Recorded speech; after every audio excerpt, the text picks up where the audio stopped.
This is truly an incredible opportunity to witness Matthew Hayden and Sadhguru in conversation. Having played for the Chennai Super Kings, Matthew Hayden has an existing strong association to India. And incredibly, he also shares another common cause with Sadhguru in Kaveri calling. But today's program is all about going beyond boundaries. And Matthew Hayden knows all about boundaries. So we're eager to see what's going to happen when he meets Sadhguru and to see how Sadhguru can take us to the boundless. I would like to please invite Sadhguru and Matthew Hayden to please take the stage. Thank you.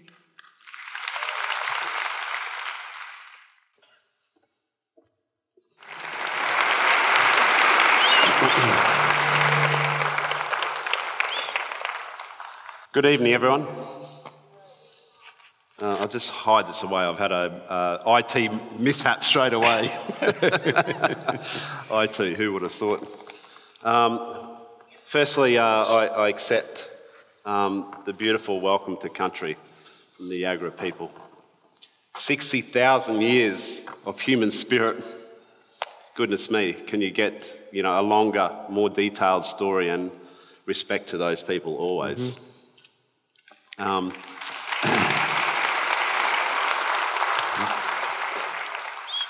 It truly amazes me the sheer volume of people that are inspired by Sadhguru.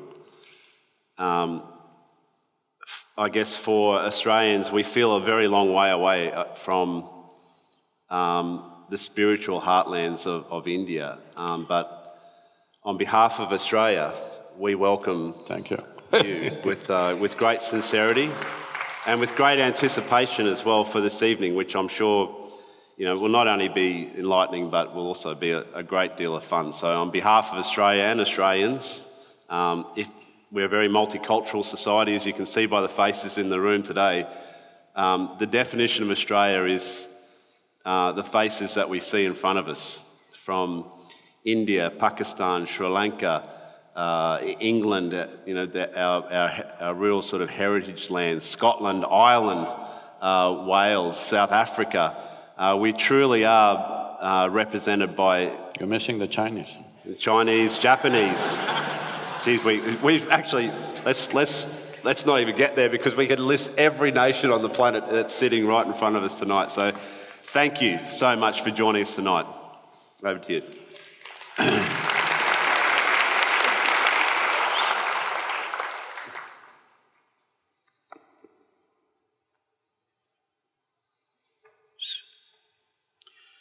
Kalo na janati tava jananam, Kalo na janati tava samapanam, Drushto maya tava mahakaraha Yogeshwara Kala Kala, Yogeshwara Kala Kala. Good evening to everyone. Hey, I said good evening. I think a lot of them have been misled by the title Beyond Boundaries. They think you're going to hit a sixer or something. Well, aren't we?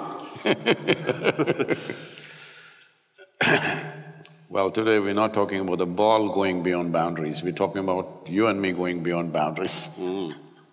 Please.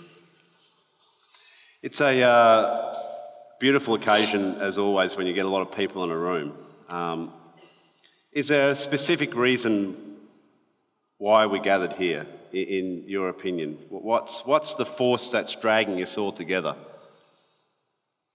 So essentially, the nature of being human is such, no matter where you are, what kind of achievements you have behind you, you're still longing to be something more.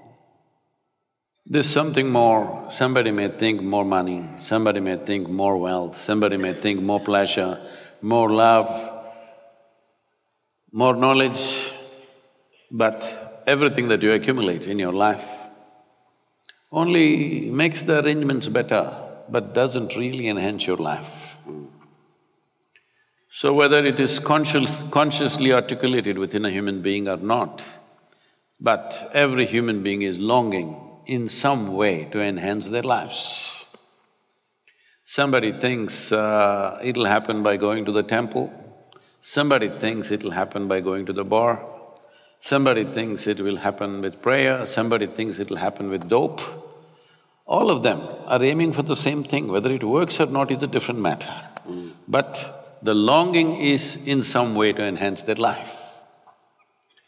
So in this effort, in this longing within every human being, which can never be curbed, no matter what you do, what you give them, human beings will long for something more.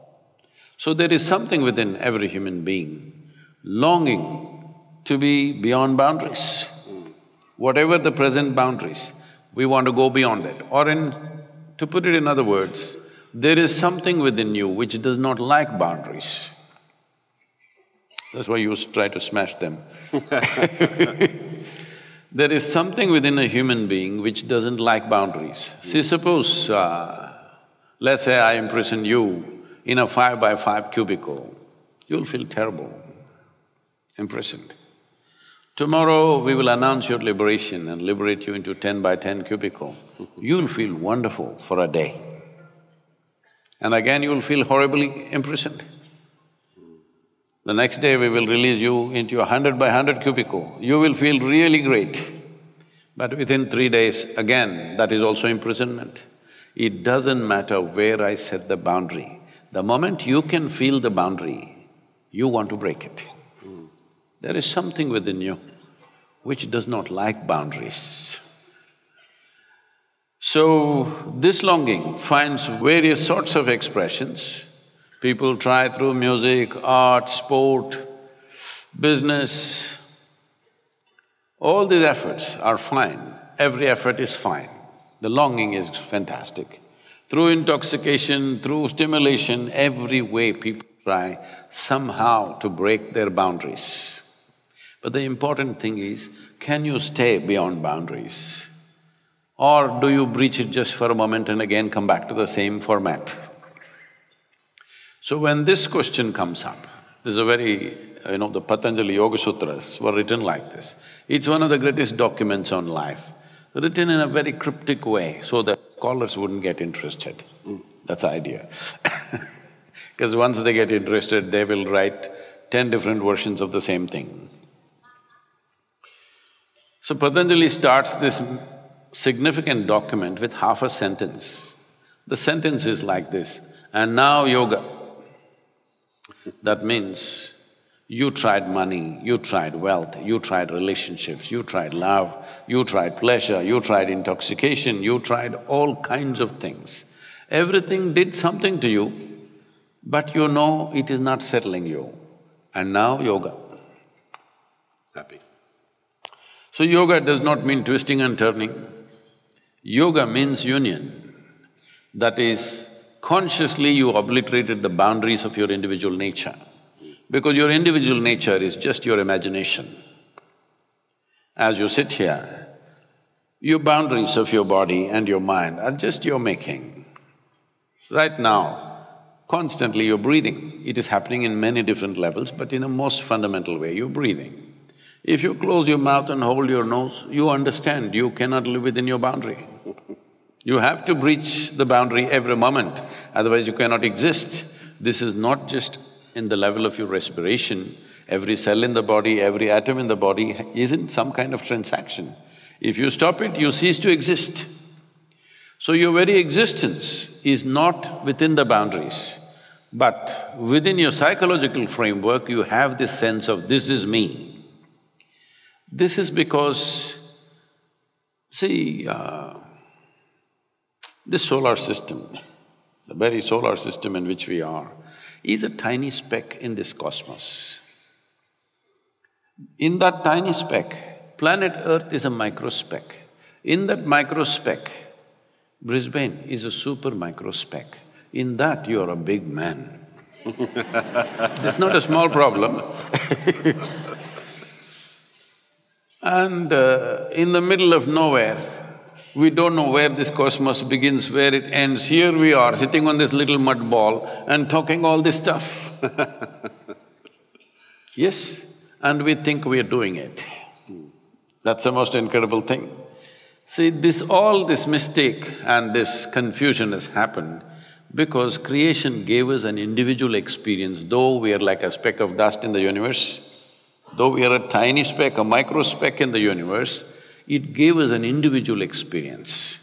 We are taking this individual experience rather too seriously and thinking it's real. No, it's just psychological.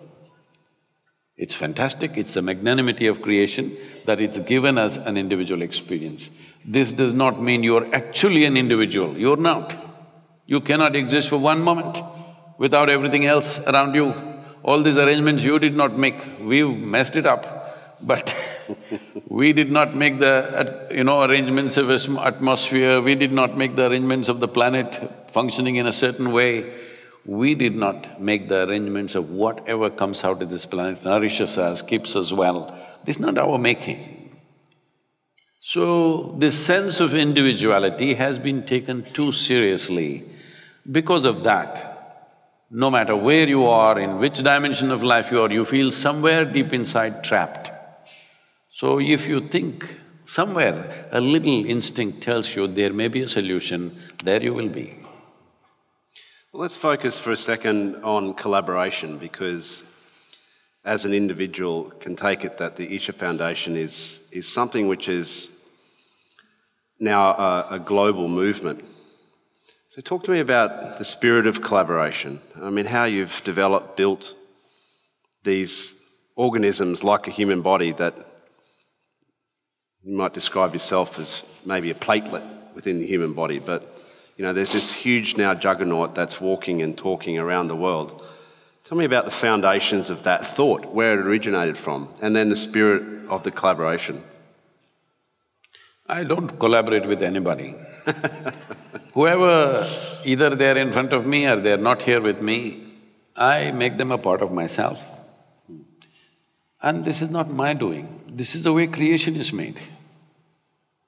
See, you may not be able to stand the person who is sitting next to you, but what they exhale you're inhaling without any problem, isn't it?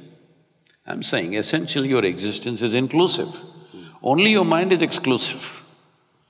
I made my mind just the way my life is, so it's inclusive. So I don't think in terms of collaborating or confronting anybody, I'm just inclusive. Whether they like it or not, I make them a part of my life, that's all. I don't seek other people's permission to make them a part of my life, I just make them a part of my life. Because I don't need their permission for this. Hello? So out of this, things happen in many different ways, the various activities. Essentially, the fundamental activity is to raise human consciousness in the sense, see, right now, our sense of who I am is only because too much identity with physical self. Your physical body is an accumulation, isn't it so? Hello? Hello? Slowly, you came like this, just this much. Now you became this much just by eating, isn't it? Hello? What you have eaten is just a piece of this planet. If you get it from me now, it'll be good. Otherwise, one day you will get it from the maggots anyway. It is good then also, because for most people that's the only eco-friendly thing they do. But if you get it now, you could transform your life if you understand the soil that you walk upon, the air that you breathe, the water that you drink, everything around you is actually you, happening. Yes or no? Yesterday what was you is not you today. What is not you today could be you tomorrow, isn't it? What was soil yesterday, today became food, tomorrow becomes your body, isn't it? So what you call as my body is just an accumulation. Whatever we accumulate, we can claim it is ours. But you cannot say it's me. See, right now I can say this is my vessel. If I say this is me, you know I've lost it. Hello? But this is what you're doing every day. Food appears on your plate, you say this is my food, you eat it and you say this is me. So, consciousness means just this. If your physical body is dominant, you think, feel, act in a certain way because physical body is always about boundaries. I'm sorry, my physical body is right now leaking a little bit. I need to blow my nose. Translated, Sadhguru, he had a game of golf, he didn't wear enough clothes and he got cold and now he's got a cold. See, he is human. I thought I was playing in Chennai. I once played in Chennai and I lost badly because I didn't have a glove on, and of course it's 40 degrees, well 38 degrees, and the humidity is so 100%. thick. It's just like walking through water. I don't know why there's a water crisis in Chennai because it is all around your face. Because it's all in the air. They could just catch, they could put a tray underneath you as you moved around and catch that water, and that would be enough water to sustain you for another day. But I played this round of golf and every time I'd try and hit the ball, the club would go further than the ball, so I thought, forget golf in Chennai. Sorry, you were saying. So, if your body is dominant, you think, feel and act in a certain way because you think through your body, or your intelligence works for the boundaries of your body. So naturally, survival instinct will be the strongest dimension of who you are. When survival instinct is strongest, you always want to build a wall around yourself. When survival instinct is strong, you want to build a wall of self-preservation. The walls of self-preservation are also walls of self-imprisonment. What looks like protection today is imprisonment tomorrow. Has it happened to you or no? In many different ways. Hello? You build a wall thinking this is protection. After 2 days you realize this is a prison you built. Of course, built by you, so you cannot easily demolish it, it takes time because so much investment has gone into it. If you identify with your psychological process, once again the boundaries may be little larger than your body, but still it is a boundary. Because all your psychological process only happens with the identities that you have taken in. Maybe your race, your religion, your nationality, your ethnicity, something. You have taken on an identity. Your psychological framework works within that. See, when it comes to body, this is my body, that's your body. Clearly, we won't get this till we are buried, that it's all the same soil. But this is my body, that's your body right now, clearly. This is my mind, that's your mind. Here and there we may overlap, but this is my mind, that's your mind. But when it comes to life, there is no such thing as my life and your life. Right now the problem with most human beings is their physiological and psychological process is too dominant for them to realize that the life that they are is of a different nature than the body and the psychological structures that they have built. This is like, let's say you and me blew a soap bubbles. We should have brought it actually. Would have been fun. So you got this big bubble, I got that big bubble. Now I claim that is my bubble, the big one is my bubble. It went poop. Then I don't say this is my air, that's your air. Life is just like this is a living cosmos. You captured some, I captured some. Now, the whole science of yoga is about breaching the boundaries of your psychological and physiological structure so that you imbibe more and more life. So after some time, the life that you are becomes more dominant than the body that you are, than the thought and emotion that you are. When your life becomes very significantly more than the psychological and physiological processes, if you sit here, You are a significant life, not necessarily because of what you do and do not do. You're just a significant life, simply by existence you're significant. Once it happens like this, effortlessly you can function. Every human being is doing this knowingly or unknowingly, most of the time unconsciously. Some are depleting, some are gaining. But as there is a science for external well-being, there is a whole science and technology for inner well-being where you consciously obliterate the boundaries of your physiological and psychological boundaries so that the life that you are is so highly enhanced that you are a significant life. It's not necessarily because of what you do. Simply, your presence and your existence become significant. This is something every human being must do because in body, you are not a match for other creatures. Hello? You cannot run like a cheetah, you are not as strong as an elephant, you cannot even hop like a kangaroo. You're no good, actually, physiologically. Hello? See… Speak for yourself. No, I'm saying, if you compare yourself with any other creature, what does the body do? It eats, it sleeps, it dies, reproduces and it dies one day. In all these departments, you are no good compared to other species. They eat better than you. There are insects which eat, 50 times their body weight in 24 hours. They sleep better than you, many of them sleep for 3 months, 6 months at a stretch. They reproduce better than you, they produce in hundreds, thousands, some of them in millions. For you, just to bear one child, how much fuss? They also die better than you without fuss. So physiologically, you are not a great champion, all right? Among humans, you may be… Matthew Hayden may be good, all right? Among humans, not comparable to a rhinoceros or an elephant, nothing, not even to a gorilla, he'll just smash him up. Among the human beings, he's smashing the ball all the time. That's a different matter. I'm saying physiologically, we are not a great presence. Our significance is our intelligence and our ability to be conscious and inclusive. Every other creature always trying to set boundaries because their whole life is about survival. Once you become a human, survival is not the goal of your life. See, for all other creatures, stomach full, life settled. For human beings, stomach empty, only one problem, food. Stomach full, 100 problems.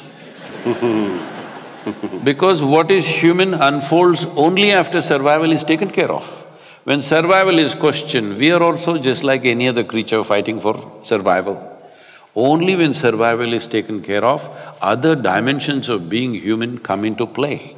So human life is not about survival. Physical survival is not the end goal of who we are. We are longing to be something more. How much more do you think would settle you? Hello? How much more would settle you? If I make you the king of this planet or queen of this planet, would you settle? No? What do you want? Okay, the solar system? No? If I give you one galaxy, you will want the next galaxy. This is the nature of being human. Doesn't matter where the boundary is. The moment I see the boundary, I want to break it. So there is something within you longing to become boundless. If you do not find expression to this, do not matter what you have, you remain somehow unfulfilled. So this is what yoga means, that you breach the boundaries of your physiological and psychological nature, that if you sit here, you're a complete human being within yourself.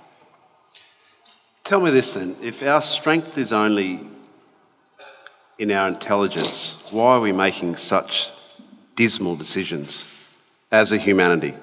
Why can we honestly say that history does repeat itself? And we're talking about all sorts of global atrocities. If we're so intelligent, if that is our strength, which I agree 100% with you on, the fact is that we've got boundaries in terms of our physicality, acknowledge that for sure. See, you know Charles Darwin? You have a city called Darwin, I think, right? Named after him. He said a goat could have become a giraffe in so many million years. A pig could have become an elephant in many more million years. But a monkey became a man rather too quickly. Yes, so quickly that anthropologists believe that there is a missing link somewhere. Today, modern genetic scientists are saying the difference between a chimpanzee and you is in terms of DNA. The DNA difference between you and a chimpanzee is 1.23%. 1.23% is not much of a difference, isn't it? So physiologically, that's how close you are to a chimpanzee. But in terms of your intelligence and consciousness, you're worlds apart from a chimpanzee. So right now the problem is just this, you have an intelligence for which you don't have a stable enough base.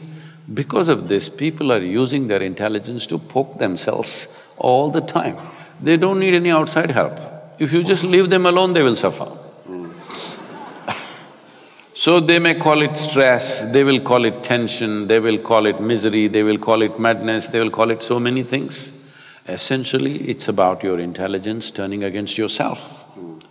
So, nature has endowed you with an intelligence, with a phenomenal capability.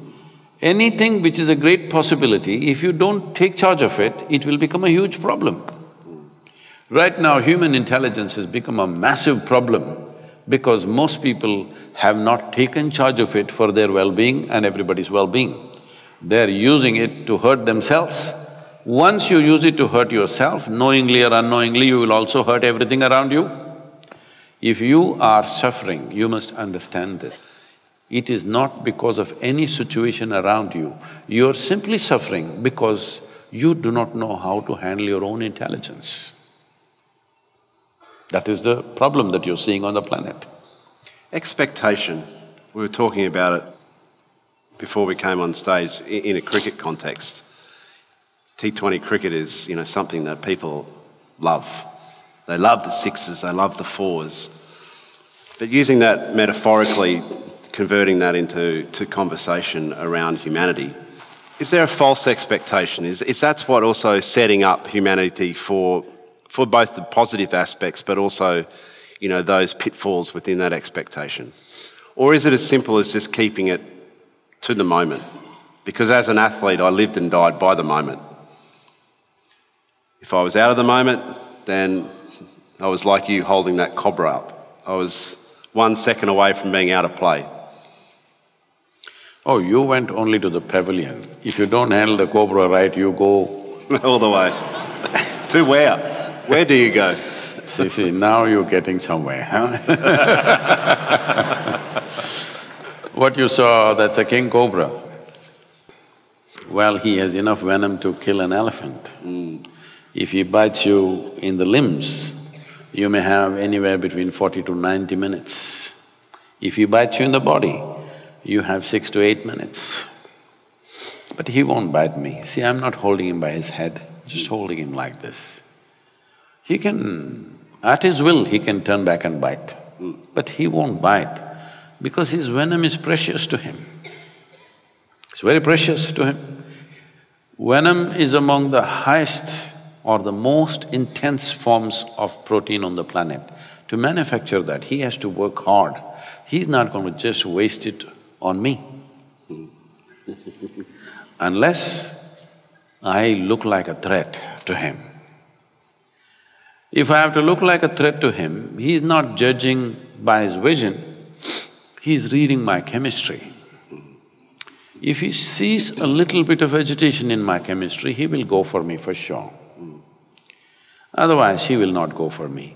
So if we want to know you're really peaceful or not, all the cricketers must be put, all the batsmen, whether they're really peaceful or not, we can put them through a cobra test.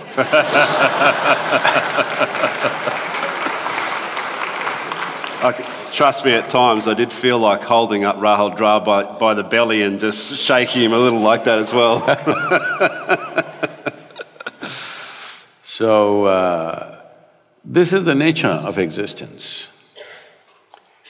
Say, I'm sorry you had a terrible accident in the surfing, but otherwise, some will ride the wave, some will get crushed by the wave. Somebody who does not know how to surf, he can't believe that somebody can actually float. Hello?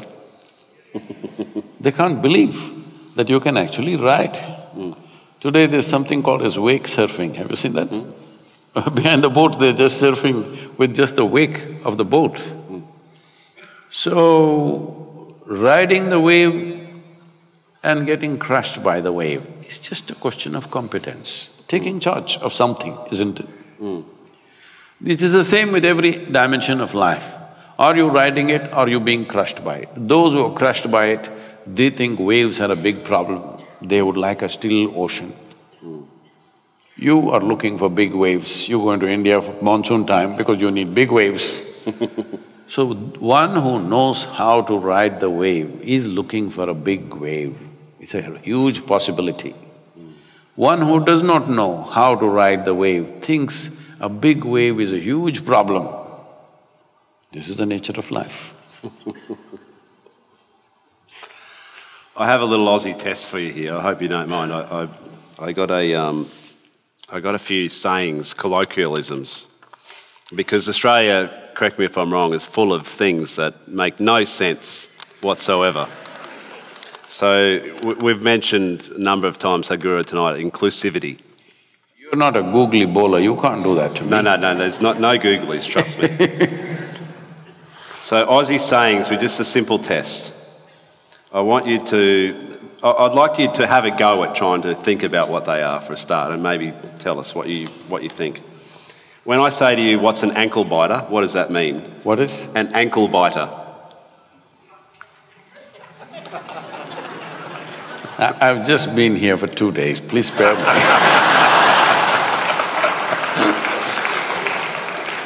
You can have your own back, by the way. You can have your own back. Okay, if I say, you should be able to get this one even if you've been here for 2 days. My expectations, dangerous as they are high. I know what's a footy. Is that good enough to be an Aussie? Good. That's a tick. Fair dinkum. What's fair dinkum mean?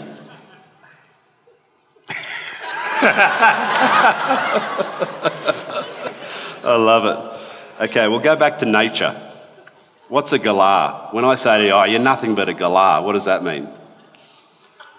Must be a wombat or something. It's a bird, type of bird. In Australia. Yeah, I got somewhere close. Yeah, very close. We'll give you a tick.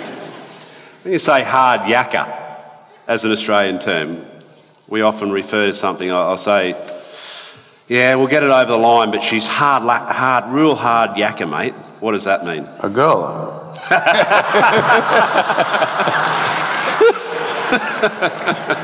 No, that's more like gnarly. That's the surfing expression, gnarly. Just for fairness, I'll just go one more. So you're also reading from the book. You're also not an Aussie then. That's true. I just wanted to get it right, that's all. This is something that we're doing right now. There's a tip. If I say to you, Sadhguru, we're just up here on the stage, we're just going to chew the fat for a while. What does that mean? Chew the fat? Chew the fat for a while. That means maybe, like other people say, the meat on the bone, like that? Means we're talking. Means we're talking. The reason why I brought that up was that when I'm commentating over in India, sometimes I'll just get this, my fellow commentators will give me this strange look after I've said something. Let's chew some fat. All that those sort of comments, and they look at me, and after we get off air, they go, "Hey Dos, what the hell did that mean?" And you forget that we are a language, especially where you are now, Sadhguru, in Queensland. We speak a tongue that's English, but it's not really. And trust me, I've been kind on you. There's some horrific ones as well. Tell me, you also mentioned that your first visit here, you tripped across Australia, and you know, my first impressions of India was that there is a lot of people, and there's also in India, because there are so many people, there is so much energy, human energy, and the chances are that if you're having a bad day, either where you're at or India as a whole is actually having a bad day, because there is so much collectivity of humanity. What was your impressions, though, when you started to travel across our vast country and just sensing the emptiness of the country as well? I'd love to know what your impressions were around that. And what insights you got out of it, because out of a lonely existence as well, there is time only for you in that environment as well.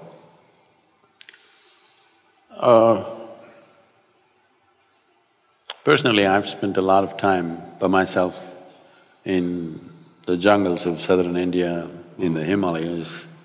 Now every year I spend time in Tibet. These days it's very difficult for me to be alone. People are all the time. And do you like that? Is that something that you now seek, that time alone? Or I'm at my best when I'm alone. Ah. And why is that? Why do you think that is? Because I don't mess with myself. People sit by themselves and mess with themselves and make a mess out of themselves. If they stay alone, they'll go crazy, a whole lot of people. If one enjoys being alone, it means they are definitely better organized psychologically, emotionally, far better organized than others. One of the important processes of spiritual sadhana we give, the tools that we offer, is always to go into silence. People go into silence. From 3 days to 3 years, 4 years like this, people go on silence, not saying a word to anybody. Well, in today's world where if they're having breakfast, they must take a picture of the breakfast, I'm having breakfast, if I'm going to the toilet, I'm going to the toilet. And when this is the world, to just shut up and sit in one place takes a lot. Initially it looks like a struggle, but once you really taste what it is, you can't be without it. You just can't be without it. So it's like this. If I shut myself up once in a way from everything around me, because otherwise I'm 7 days of the week, 365 days, 22 hours a day, I'm on. So, if I shut myself, I don't read anything, I don't watch television, I don't use the phone, I don't even look out of the window. Because there is a phenomena of life within you which is far bigger than all the entertainment you have. Because most people are only living with their psychological drama of their own thought and emotion, they get bored, they want to do something else, they want interaction. But if you engage with the basic phenomena that you are you alive? I'm just asking. Hello? No, please look at this. Please look at this in 24 hours' time. How many moments are you really live? Most of the time you're just a bundle of thoughts, emotions, ideas, opinions, ideologies, prejudices, something other than life. If I just sit there, 4 or 5 days, I don't have a single thought in my mind, I simply sit. They are the best times. If I do that once, next few years, non-stop, no vacation, no holiday, no weekly holiday, no nothing, we just go on and on and on. Because once you touch the source of your life, the way the surface functions is almost… People around me think I'm superhuman. No, this is not about being superhuman. This is about realizing being human is super.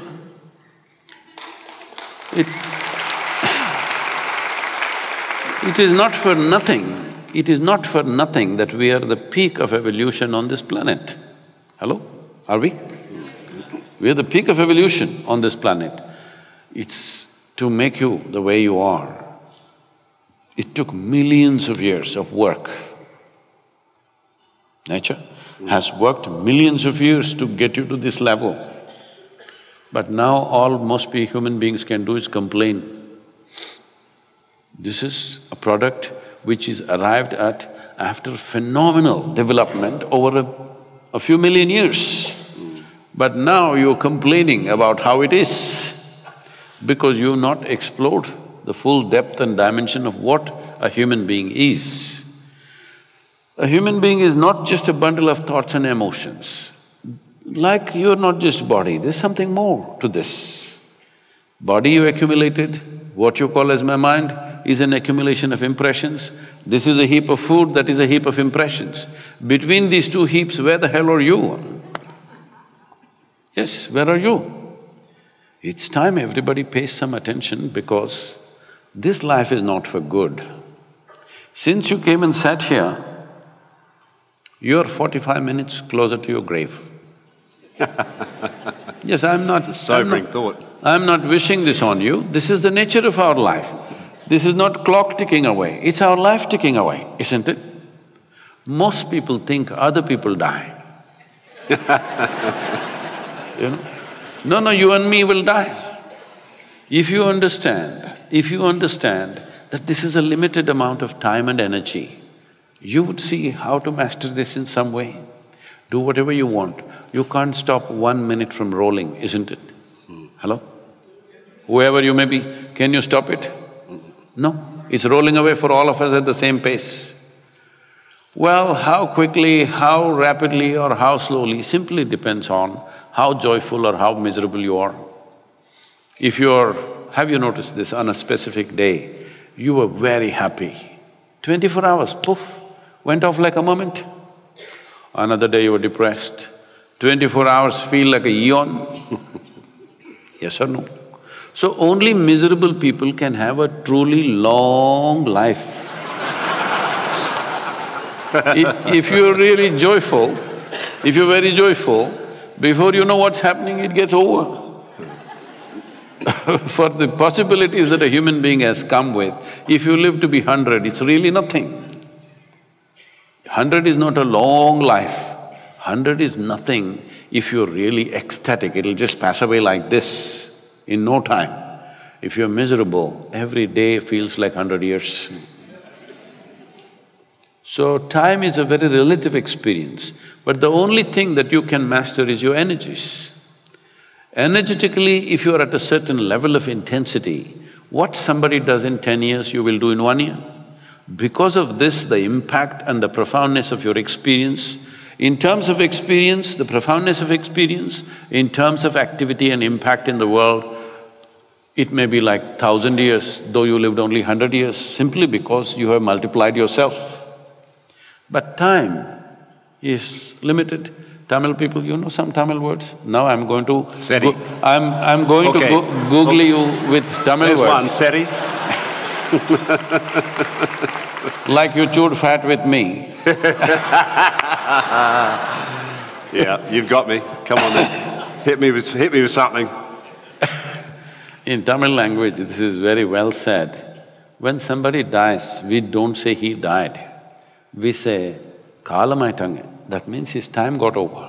Perfect. It's a perfect description. Time got over, that's all that happened. Time is getting over even now, isn't it so? How young you are, how healthy you are, how wonderful you are, it doesn't matter. Time is getting over. If you're conscious that you're mortal and it's a limited amount of time, naturally you would tweak up your energies to such a level that time would be enhanced for you. Otherwise, if you think you're here forever, you think you're an eternal being, then you have time for all kinds of rubbish that you don't care for. If you knew it is very limited, you wouldn't do one thing that doesn't matter to you, isn't it? Hello? Would you have… if you really knew, see, every day nearly 250,000 people die on this planet just by natural process.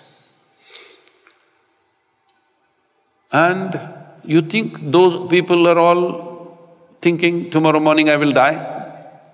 Hello? You think so? No. Lot of people were going to their office, somebody was going home, somebody had all kinds of dreams, young people, old people, all sorts of people die every day in the world.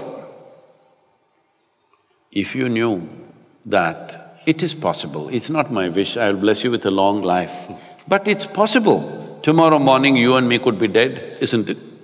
Hello? Possible or no? It's not our wish, possible or no? If you know it is possible, that it is possible tomorrow morning I could be dead, would you have time to quarrel with somebody? Would you have time to bicker with someone else, do some nonsense that doesn't matter to you? You would do only what truly matters to you. If every moment of your life, if you're doing what really matters to you, you will live a wonderful life. Beautifully said. So you can assume that with that philosophy, you're extremely cause-driven. And, you know, the Isha Foundation is obviously a huge vehicle for you to express that. But I want to talk specifically about water and what your vision for the conservation of water and some of the things that you're doing, proactively doing, within the causes. And that relationship as well with in particular, your heartlands of Tamil Nadu and also Karnataka. Say I grew up in Karnataka, around Kaveri River. About 4.5 years, every day I swam in Kaveri River. When I was somewhere between 14 to 18, 19, at that time, almost every day I swam in Kaveri River. Once I floated down Kaveri for 13 days on 4 truck tubes and a few bamboos. I lived off the river. In my experience, the river was not some kind of a resource or water source or something. In my experience, she was a life much larger than me. People like you and me come and go, but this river has flown for 1,000,000 years. But today we have brought her down to her knees in such a way that the river's survival is a big question mark. This is not just for one river, this has happened across the country. Just to give some kind of a picture for people here, they may not be conscious of this. See, we must understand this, in India, this is a tropical country. That means river is not the source of water, it is only a destination for water. River, pond, lake, well, these are not sources of water, these are destinations for water. There is only one source called monsoon. Monsoon rain is the only source. It gathers in the land in various forms. If it is flowing, we call it a river, if it is stagnant, we call it a lake, if it goes inside, we call it a well. But essentially, it is all rainwater. Only 4% of Indian river water is glacial water in the north. In that 4%, nearly 3% of it flows out of the country very quickly in the form of Satluj and Indus. Very little comes to Ganga. For example, Ganga. Ganga is 25% of India's geography, 33% of India's agriculture, but has depleted over 37% because we have removed 92% of green cover in the Ganga basin in the last 65 years. 92%. What is the plan? Narmada has depleted over 60%, Godavari has depleted over 40%, Krishna has depleted over 70%. Almost 7 months of the year it's almost dry throughout. Kaveri has depleted, according to studies, 40 to 44%. But in my personal experience, see, they are studying this like this. The entire year's water flow so many million liters or trillion liters, and compared to how it was 50 years ago, now it's gone down 40%. But leave the monsoon time, at that time there is water.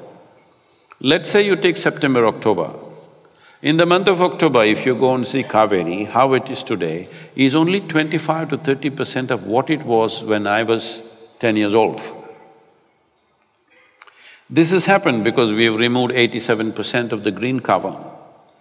Simply, rampantly, one thing is agriculture. I remember this very well 40 years ago when I was living on a farm. At that time, it was very common for every farmer to have at least a few trees on his land. This was his insurance. In Karnataka especially, this culture was very strong, where they will name the tree after their daughter or their son. They say, this is for the girl, this is for the boy, this is like this. So when the girl's marriage comes, they will chop one tree, wedding is taken care of. Boy wants to go to the university, one tree, that is taken care of. So always trees were there in the farmland. But 40 years ago, when really this chemical fertilizers came in a big way, till then we were very organic. When chemical fertilizers came, I know this very well because I've heard people coming and campaigning. These companies came and campaigned in the villages of India, saying that if you have trees in the land, their root systems are aggressive, they will eat up all the fertilizer. You have to take away the trees. So we took away millions and millions of trees across farmlands because they thought chemical fertilizer will be wasted on the trees. So today we've come to a place where groundwater has depleted tremendously, river water is going away, every water source is just depleting. But in the last 100 years, there is no big change in the amount of rain that is happening in the subcontinent.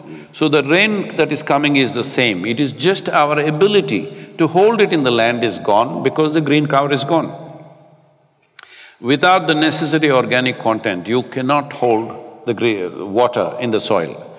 When rain comes, how slowly it moves towards the river will determine how long the river will flow in the year, how many months it will flow. If it moves rapidly, within 3 months it will be over, it goes slowly, it will flow for 12 months. This is all the thing is. There's a very wonderful… I can do another googly, Tamil googly for you.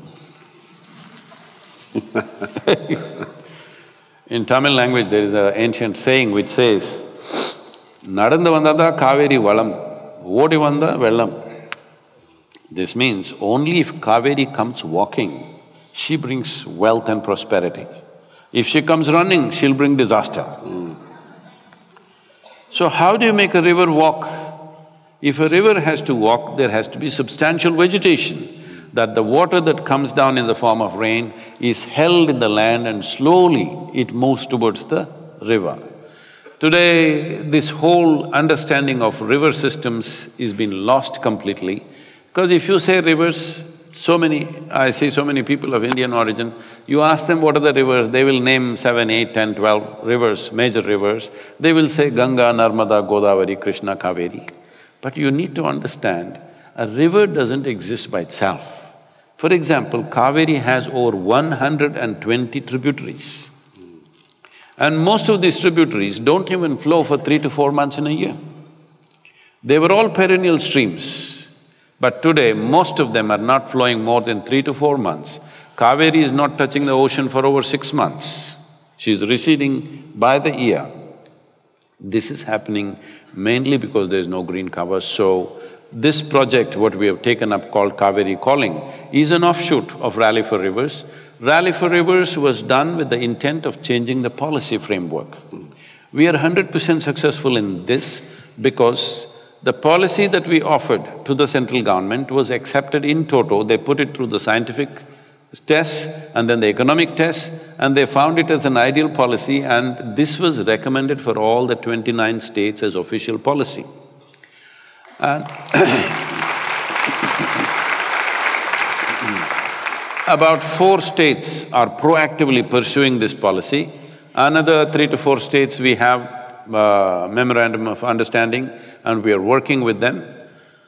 But many other states are just not doing anything about it, though, because a river is a concurrent subject between federal government and the state government. Center can only advise, it's the state which needs to act. So where they have not acted, there you see serious water issues. So now Kaveri calling is a different level of project. We have taken another project in Maharashtra. You wouldn't know, there's a place called Yavatmal, there's a Vagari river. Are there Marathi people? So this is known in the country, unfortunately, as the suicide capital of the country, of India, because maximum number of farmer suicides happened.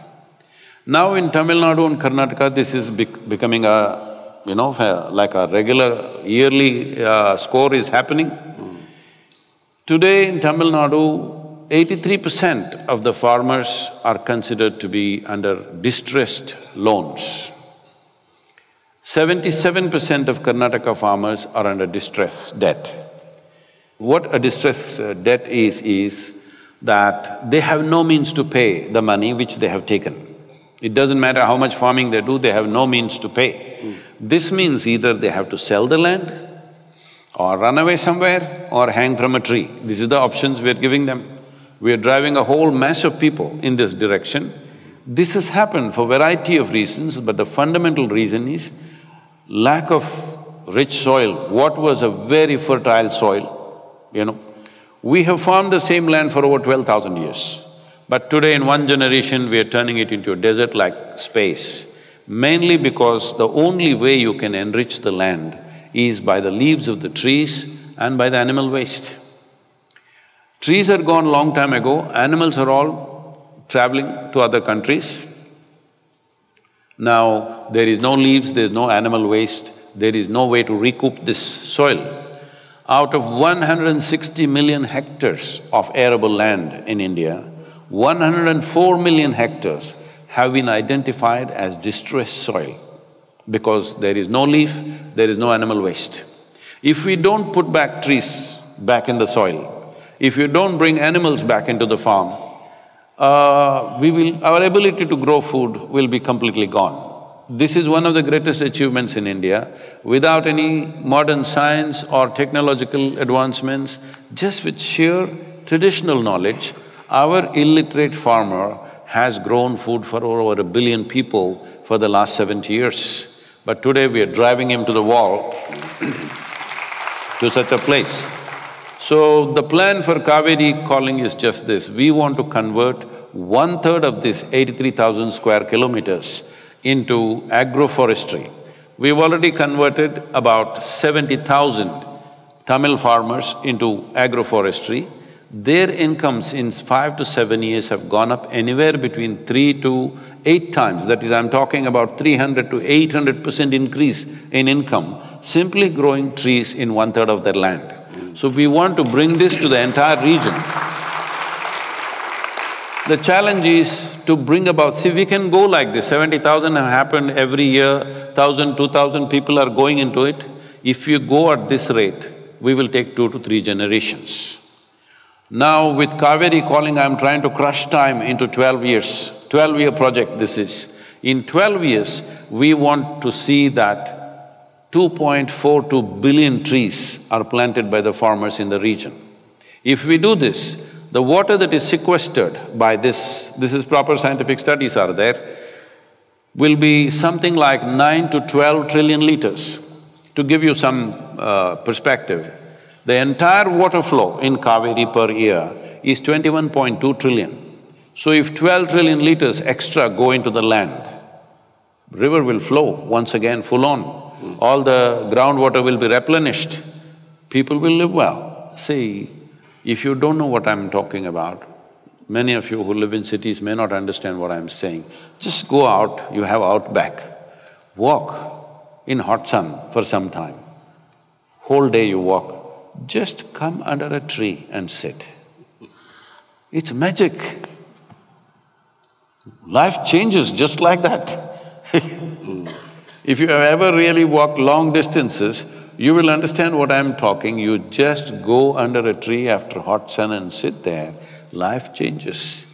This life-changing, wealth that we always had, the entire region was tropical forest. Unfortunately, in short-sightedness we have removed, but we can put it back. It's possible to do it. We need everybody's support to do this in Tamil Nadu. We need Matt. Well, thank you, yeah. I've pledged my support. We had in the lead up to this, a little technological discussion, and one of those was that I was requested by Sadhguru to invest, and that's a pledge that I'll honour. I think it's an incredible cause. I also had a little bit of fun with other heavy influences in India, Anand Mahindra in particular, and he requested a question. Anand Mahindra, for those that don't know, is in control of the largest auto and agribusiness in the world. And as a business, they're very conscious on water, being water neutral, which is fantastic for such an influential individual. But he asked me not so much on policy and not so much on company. He asked from an individual's perspective what one can be doing, because at those discussions, I'm sure everyone living in Australia will understand this, are very similar discussions as to how it is that we need to take control of our resource and almost in many ways elevate it above a political cycle of 4 years and put it on a national agenda, because we are, in as dire straits as what any other country is. Now, I love to cook, and I know one thing about rice. I'm a good cook. Well, we can have a cook-off.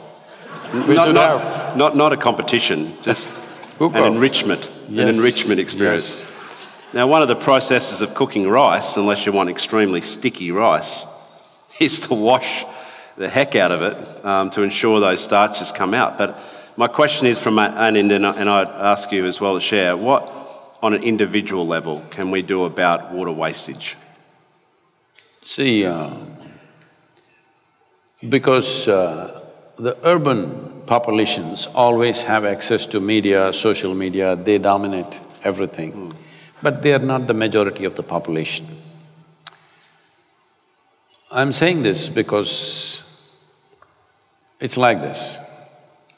Most people who have seen, older generation of people who have seen Indian movies, they will see the village women are carrying a pot and walking to the river or lake and walking, and there the hero goes and romances them, they sing a song, everything. But for the actor, she's carrying an empty pot. The real woman is carrying 15 kilograms on her head. Yes, there is no romance there, she cannot open her mouth and sing. What I'm saying is, the crisis has been long coming. We thought it's romantic when it happens to somebody else.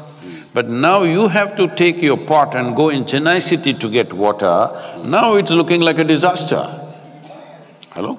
This was happening everywhere in the villages. So what can we do?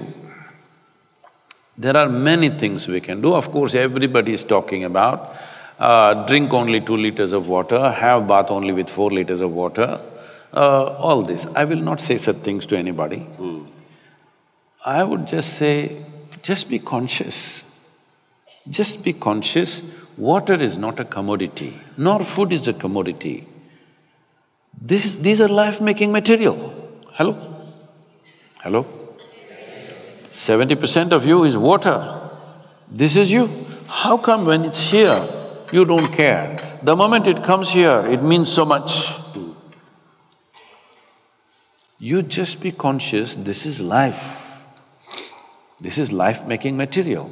If you're conscious of this, I know according to your intelligence, your life situations, you'll do your best. It's not in me to tell people, drink only this many liters of water, don't have shower every day. These advices are coming all over the place. No, I shower every day. So I'm not going to tell you shower once in 3 days. Nor if you shower once in 3 days, I don't want you around me either. So leaving that aside, In the cities, see, the city situation is different, the urban situation is very different. They are thinking of water about how to minimize the use. Yes, definitely that needs to happen. Because this is a pressure and the water works, the water arrangements that you have in the urban atmosphere. But that's not the real problem. The real problem is ecological. Ecological problem is not just about saving water, ecological problem is about having water where you want. When I say having water where you want, in the last million years ago, how much water existed on this planet? Even today, the same amount of water exists on the planet, except for a few bottles of water that the astronauts took out there and they left it on the moon, I believe, some of them, the American astronauts. They might have left a couple of liters. Apart from that, everything is here in this atmosphere. It's just not where you want it, that's all. Yes? Water has not gone anywhere, it's in the atmosphere. As you said, you were wading through water in the Chennai golf course, but it's not coming where it has to come. So water is not where you want it. So we need to look at this, why is it? Where do you want it? You want it in the land. You want the aquifers to be full. You want the lakes to be full. You want the rivers to be running. It is not about the water tank on your apartment, that's not the point. That is a city problem, that is an urban problem which needs to be sorted out, where usage has to be minimized, that is fine, we appreciate those concerns. But the most important thing is to ensure the water that comes down in the form of rain, considering India right now, the volume of water that comes down in the form of rain, we are not even holding 18 to 20% of it in the land. When the whole thing was tropical forest, we were holding over 70% of it in the land. Today we are holding less than 20% of it in the land. That's all the real problem is. So, right now, instead of doing many things, yes, in the cities, save water, be conscious about it, recycle whatever you can. Well, you have water harvesting in your apartments and stuff in your buildings, all this is fine, you must do these things. But this is not a real solution, you're just kicking the can for tomorrow. Now, kicking the can for tomorrow I don't like, because you think the problems that you create, the next generation should suffer. Hello? I don't like this. Better face it now, this is the reality. The only and only thing, I'm telling you, it doesn't matter, this is not some rocket science. The only and only thing the land needs is, it needs vegetation and it needs animals. That's all it needs. People will say check dam, right now everybody is announcing check dams across streams and rivers. So you need to understand this. All these ideas are coming from Europe and North America, where the variation between summer and full river seasons are just about 20 to 25%. That means 80% to 75 to 80% it's always there. In India, between monsoon and summer, the variation is 90%. If you build check dams, you will transform a river into a string of pools. Near every town and city, you build a check dam. In the end, what you have is a string of pools. At a temperature which is around over 35 degrees, if you stagnate water, in 30 days' time, if the water is flowing, it doesn't have so much evaporation. If you stagnate the water, in 30 days, the evaporation could be up to 55 to 60%. So these big dams have been a big disaster. We did these things at one time when we did not know much about this. Now the science of hydrology has evolved in a significant way. Right now, everybody knows 1/3 of the land needs to go under shade. This is very important. So for this, we are talking about just Kaveri Basin. Kaveri Basin as a demo that this can be done. If there is determination in the people, this can be done. Once this happens, because it's so lucrative to the farmer, it will spread across the country, nobody can stop it because it's so lucrative. Right now, India is importing over 70,000 crores worth of timber and over 120 crores, 1 lakh or 120,000 crores worth of timber products. But nobody is allowed to grow timber because if you grow a tree in your land and cut it, somebody will come and arrest you. So nobody wants to grow a tree. Right now, we're bringing laws as a part of Rally for Rivers, we're pushing for laws. In the last term of the government, we got 18 species released. This time, we're getting all the high-value trees released because if a farmer cannot use the tree, he's not going to grow it. As simple as that. So we're talking about whatever he grows, he can cut it and use it whichever way he wants. Only then he is going to grow trees in a massive way across the country because it's economically lucrative. It's an economic plan for him, but has ecological significance. So right now, if everybody focuses on this one thing, I don't know how it converts to Australian dollar. You should know, you're visiting Chennai.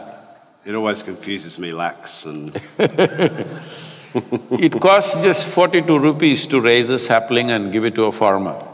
We are asking for the governments to give some incentives so that they can switch over for the first 3 to 4 years to give an incentive.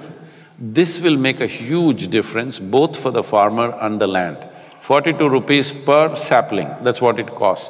But I want you to understand, we need to plant 2.42 billion trees. That is the number of saplings. First 4 years, we want to raise 730 million saplings. For this, preparations are going on all across the Kaveri basin right now. We have 33 nurseries in Tamil Nadu. The Karnataka nurseries are being built up just now. If this one thing we do, for me, how I am looking at it is, at least we must leave Kaveri the way the previous generation gave it to us. This much responsibility we must have. Just to close the loop on that, how can these guys make a difference? Well, you can plant as many trees as you can. 42 rupees is all it costs, I don't know what it costs. Can somebody say in Australian dollars? Huh? Less than $1 per tree. So you can plant 10, 100, 1,000, million, whatever you're capable of. Everything matters, even one matters. Have we got a roving mic? Can we take any questions? Yep. It'd be Is there a moving microphone? It'd be lovely to hear. We've done a lot of talking and we'll do a bit more, but it'd be lovely to hear some specific questions. So maybe, I don't know who's the judge. Maybe you can be the judge. But yeah, here we go. Thank you very much, Sadhguru, for coming to Australia. My question is regarding, because I've been following most of your videos, so you always mention about the need of collaboration of other people to be successful.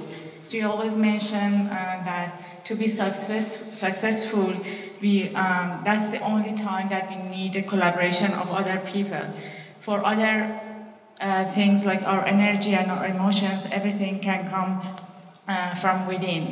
My question is that because environment and other people and society and everything can have effects on our emotions as well and our energy, how to manage that and not be affected by the environment? So how to be calm and happy and not be affected by surroundings? So how to separate these things together from each other?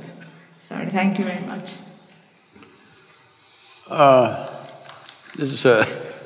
Very often people come to me and say, Sadhguru, I can't stand my mother-in-law, she's impossible.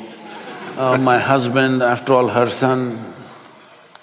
My wife, she's terrible. My boss, unbearable. Like this. Then I tell them, you come to the yoga center. Your mother-in-law, husband, wife, boss, nobody will come here, just you. We'll give you a nice place to stay, good food to eat. You don't have to do anything. Just stay in your room, we supply food for you, you just live there. Only thing is, I will make random checks on you. When I check, you must be joyful. If you're miserable, I don't believe in feeding misery, we'll stop feeding you. Just 24 hours you keep them in one place, in how many ways they twist themselves out. Unbelievable. So I'm asking you, all these other people, your neighbors, your mother-in-law, your husband, your wife, your boss, your co-workers, let's banish all of them. All are gone. Whole society is gone, just you on the island of Australia. Blissed out, is it so? Hello? No. If you're alone also, you're miserable. You need to understand this. If you're alone and you're miserable, you're obviously in bad company, isn't it?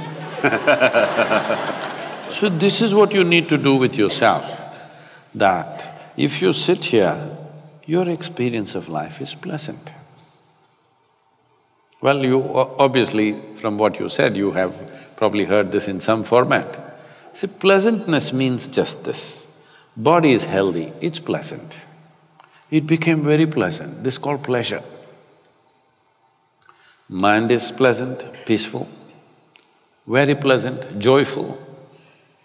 Emotion is pleasant, love, very pleasant, compassion. Your very life energies are pleasant, bliss, very pleasant, ecstasy. These are all 100% your business, isn't it? Hello? Keeping your body pleasant, thought pleasant, emotion pleasant, energies pleasant is 100% your business. Keeping the surroundings pleasant is a challenge because there are various kinds of people, various kinds of forces. This needs skill, this needs opportunity, this needs… depends what times we exist in, you know. Not always we can do the same things. So creating pleasantness around us needs a certain amount of skill, competence, various things. Things have to fall together, otherwise it won't happen. But pleasantness within you is entirely your business. So if you are feeling very pleasant within you and somebody here is being unpleasant to you, what is the problem? Right now, they can cause pleasantness within you, that's the problem, isn't it? Hello? See, if somebody can decide whether you can be happy or unhappy, this means this is the worst form of slavery, isn't it so? Hello? Somebody can decide what happens within you, what kind of life is this? What happens within you must be entirely yours. What happens around you is never entirely yours, isn't it? Even if you're just two people in the family, does it happen 100% your way? Why are you nodding like this? What is… you're not married then? Even if there are two people, it doesn't happen your way, isn't it? Little bit your way, little bit somebody else's way, little bit this way. I'm glad it doesn't happen all your way, because if everything happened your way, where do I go? Little bit your way, little bit my way, little bit his way, little bit somebody's way. This is the nature of the world. World should not happen 100% your way, but this one life must happen your way, isn't it? Hello? So this has not been done. Now, for you to be happy, you want to fix the whole world. No, I'm telling you, both your joy and misery comes from within you, isn't it? Hello? So if you're miserable, who should be fixed, I'm asking? No, my mother-in-law. If we fix her also, something else will come, somebody else will come. Don't think there's only one mother-in-law in the world. They're all over the place. They're all over the place, and so many people will take on that position. So, if you fix this one person, see, we don't know what great things you will do or not. We do not know whether you will score 380 runs in a test match or not, okay? We don't know. We don't know whether you will run faster than Mr. Bolt or not. We don't know whether you will climb Mount Everest or not. We don't know whether you will become richest man in the world or not, whether you will become the most beautiful woman on the planet or not. We don't know those things. But at least this much you deserve, that your experience of life on this planet is pleasant. This much you deserve, this much must happen, isn't it? Other things are subject to so many realities. That's not always determined by us, Then many things have to fall into place. Next question. Poor old mother-in-law gets a bit of a bad run, doesn't she? There's a species of fish in our water called the mother-in-law, and apparently it even tastes bad. Where's our microphone? Namaskaram, Sadhguru. My name is Harsha. I'm actually from Melbourne, and I'm very, very lucky to see you here. And hello to Matt, yourself. I'm a big fan of yours as well, like many of us here are. Thank you. Thanks. Sadhguru, my question is about boundlessness. Earlier today, you mentioned that there is something within us that is seeking to express in different ways, and it comes as different forms. Every morning when I get up, there are always two voices at least, and while I know that, I'm sorry, one of the things that you said is ultimately you'll have to come to yoga because you've tried everything. Every morning when I get up, I find that there's these two voices. It says, you have time, and sometimes it says, you don't have time. You married? Yes. I understand what's the other voice.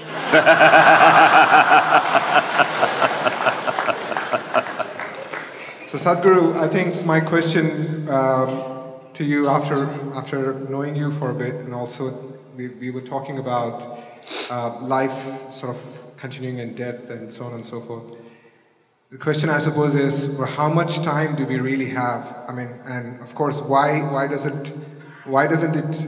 it's not there in my experience? Because every morning when I still get up, I'm like, yep, I've got time. I can get to yoga one day or the other, and still be able to make it.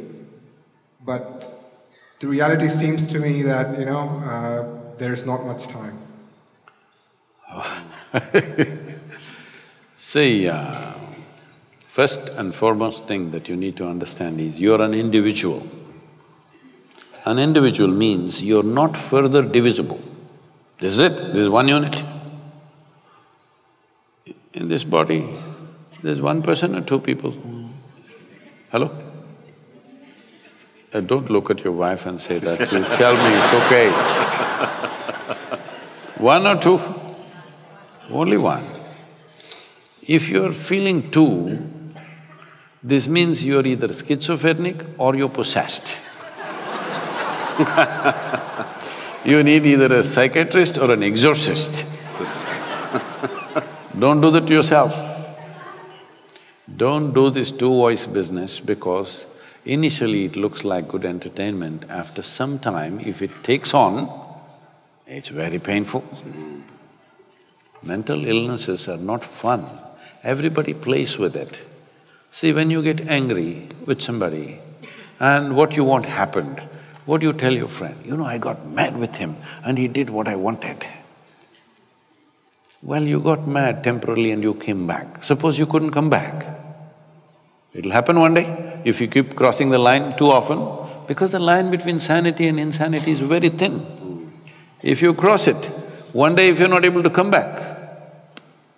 See, between health and ill health, is it very thin, the line? Any moment, things can happen to us. Either from outside or inside, something can happen. Similarly, the line between sanity and insanity is very thin. Most people don't realize this, how thin it is. Don't walk on that line, keep away from that line.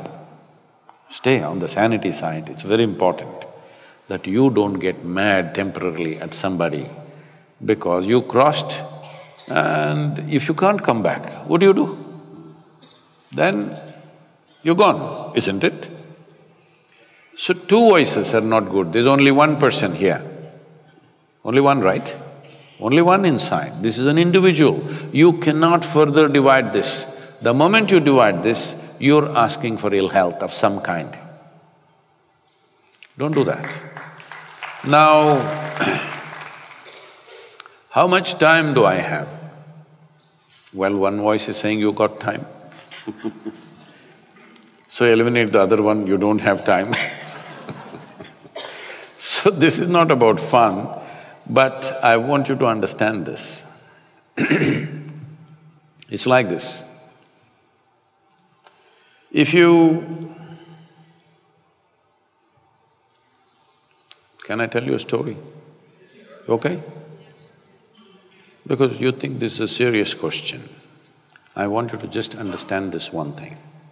Why a whole lot of human beings have become a mess is they've taken themselves too seriously.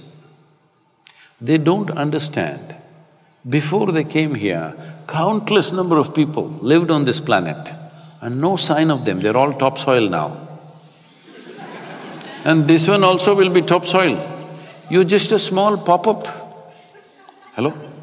You're just a small pop-up and you'll pop out. But you are taking yourself too seriously. Believe me, if the whole solar system evaporates tomorrow morning, it is not even mist in the universe, that's how big it is.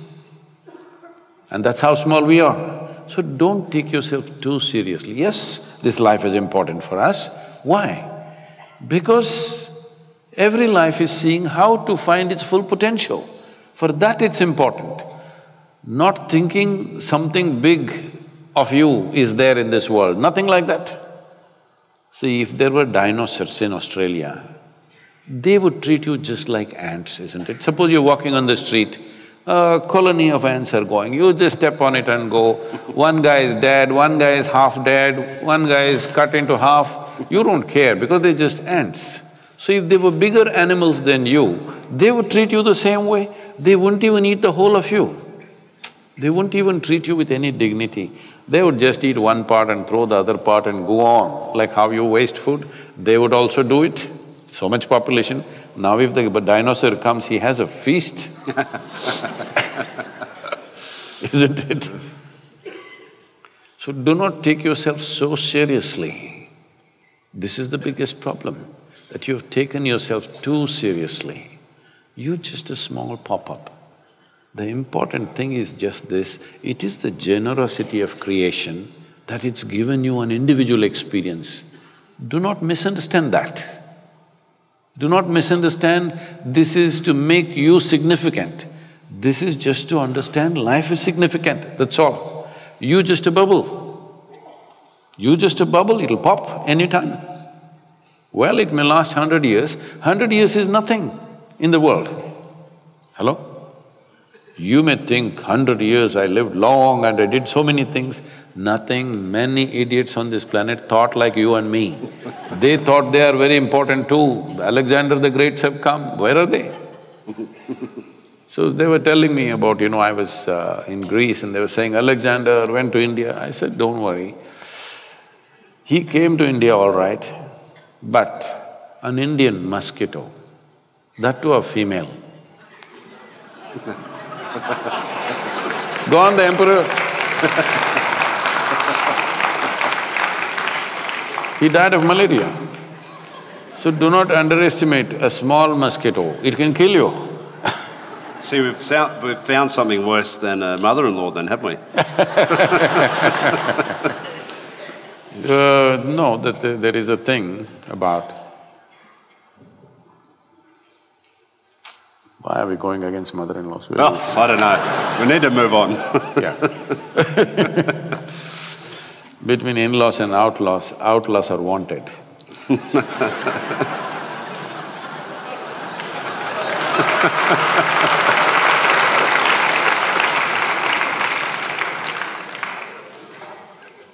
We need a mic somewhere. I can point, but… See, mother means how much attachment and emotion is there.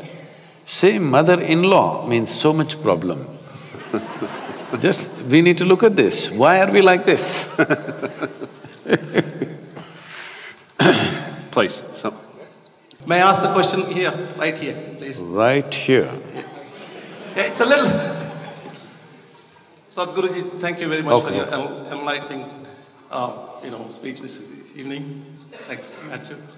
I got a little bit technical question in terms of, the boundary. When you say boundaries, probably the memory is one of the biggest boundary. And you mentioned Patanjali earlier. Patanjali, in a funny way, he says, Anubhuta Vishaya, Asambha Moshaha Smutaya, as a thing that, as a part of a chitta, And again at the same time he says, Shraddha, Virya, Smruti, Samadhi, Prajna, Purva, Kaitare, Sham. So he wants it for you to have the memory. At the same time, it is the boundary we have to come out of. Can you please explain? Oh, you like the question, huh? It'd want to be a good answer. The expectations clearly are high. Let's chew some fat on this one. Yeah, there you go. In the middle of whoop whoop.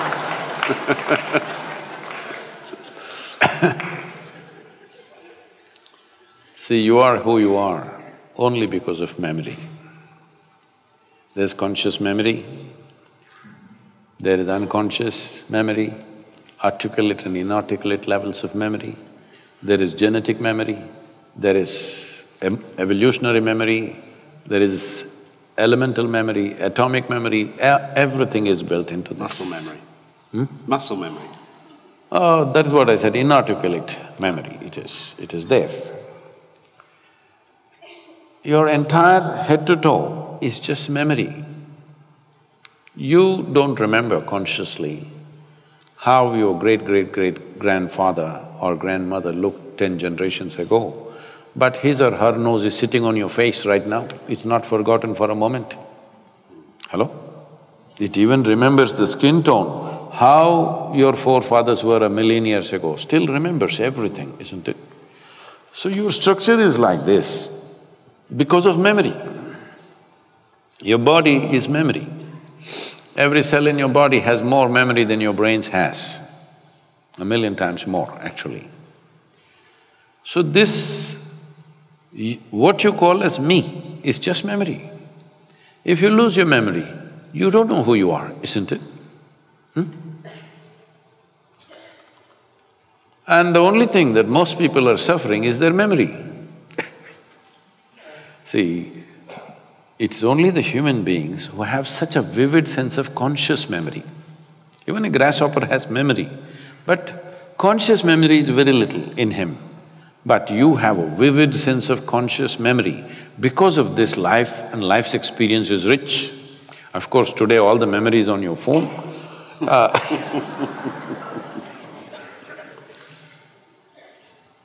But even those machines that we created of computers and phones and whatever is only to enhance our memory, isn't it?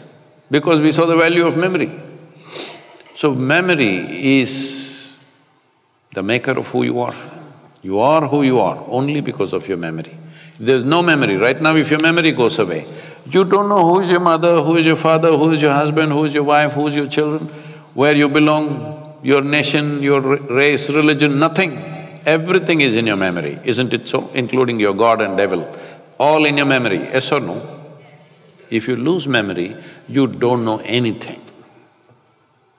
So memory is a tremendous possibility. At the same time, it is a boundary. It's a certain knowledge that you've accumulated, information that you've accumulated. So in yoga, we have a very powerful tool. This'll be a little hard for you to chew. See, your knowledge, you are well educated, let us say you studied all the libraries on the planet, still, your knowledge is a minuscule compared to this cosmos, isn't it so? If you identify with that minuscule of knowledge, you will become a minuscule, because what you identify with, you become that in some way, isn't it? Whatever you identify with strongly, you become that. If you identify with your minuscule knowledge, you become a minuscule existence. But our ignorance is boundless. If you identify with your ignorance, you will become boundless because there are no borders for your ignorance. Your knowledge has a boundary. Your ignorance has no boundary, isn't it? But it takes a certain amount of dispassion and involvement in the life that you are to come to this space where you identify with your ignorance. If you identify with your ignorance, your intelligence cannot sleep, it'll be always on. See, right now if I ask any one of you to walk from here to there, you will effortlessly walk because you can see. Suppose we turn off the lights and it's pitch dark. Now if I ask you to walk, now you're super alert, isn't it? Hello? You're super alert. Matt was telling me, when he's batting, it's like meditation because it's not a ball, it's a missile. It's on the television, it's a ball. On the pitch, it's a missile, somebody's trying to knock your head off. Yes, it's a hard ball, it's coming anywhere between 125 to 150, 60 kilometers per hour, and it doesn't come straight. It pitches and takes its own shape, whichever way it wants, or whichever way the other monster intends. It's a hard game. People are watching on the television and thinking cricket is some nice game. It's a very hard game and it's a missile. You just have a split second. If you're not super alert, you're gone. Either you go to the pavilion or go to the hospital.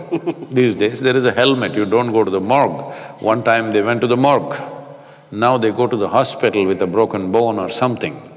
So, this is the same. The moment you do not know what's going to happen right now, you're super alert, isn't it? Hello? It's pitch dark, you don't know where your foot is going. Super alert or no? This is what ignorance means. This is the power or this is the intelligence of ignorance, that if you identify with your ignorance, your intelligence cannot sleep. Even if your body sleeps, it cannot sleep, it's always on. But if you identify with your knowledge, it sleeps because knowledge is a kind of conclusion you have drawn. Once you draw a conclusion, you will sleep. Sleep is a shorter version of death, isn't it, in a way? Hello? You're dead to the world. Well, you come back tomorrow morning, but at that point you don't exist, the world doesn't exist when you're fast asleep. So, in a way you're dying. How long you die in a day is up to you. If you're dying 8 hours a day, that means 1/3 of your life you've been dead. So, if your intelligence becomes super alert, you will see first thing that'll happen to you is your sleep quota will come down dramatically. Because you become more and more conscious because you're identified with your ignorance. If you understand, I do not know, if you really… it sinks into you that I do not know, now this is a tremendous possibility. Only if you see I do not know, the longing to know, the seeking to know, and the possibility of knowing becomes a reality, isn't it? Everything I do not know, I just believe. It doesn't matter who said it, Patanjali said it, anybody said it. You don't know. Hello? Isn't it? You don't know. When you do not know, if you really allow this to sink into you, actually you do not know a damn thing about anything in this universe. That's a fact, isn't it? For practical purposes we know, but existentially we don't know a damn thing. Now, you are naturally identified with your ignorance means, naturally you're a seeker, you can't help. Always your intelligence is probing everything that it sees because you know that you do not know. But reading high school textbook, if you think you know entire world, then there is a problem. Lot of people have gotten into this state in the name of science. They read high school textbook and they think they're scientists. This happened in UK. It's a social situation. Oh, why? We'll shift it to Australia. The scene. Came a long way. A social situation where a lot of people, socialites were there, but a scientist also was there. He was not dressed like them, not much care to his outward appearance. So, they sat at the dinner table, a very high-fashion socialite lady sat next to him. And, may I ask you, what do you do? He said, I study science. Oh, I was done with that in my high school. So as scientist understands, he's still studying science. Only others think he's a scientist. He knows he is studying science because the more you explore, the more you realize how ignorant you are. It's not that more knowledgeable you will become, more you realize how profound is your ignorance, how boundless is your ignorance. So, this entire dimension of moving into an intelligence which is beyond memory, the first and foremost step is this, that you're not identified with what little you know, you're identified with that which you do not know. Now, your intelligence is on. Slowly, it will become free from memory, because memory means repetitiveness, isn't it? Hello?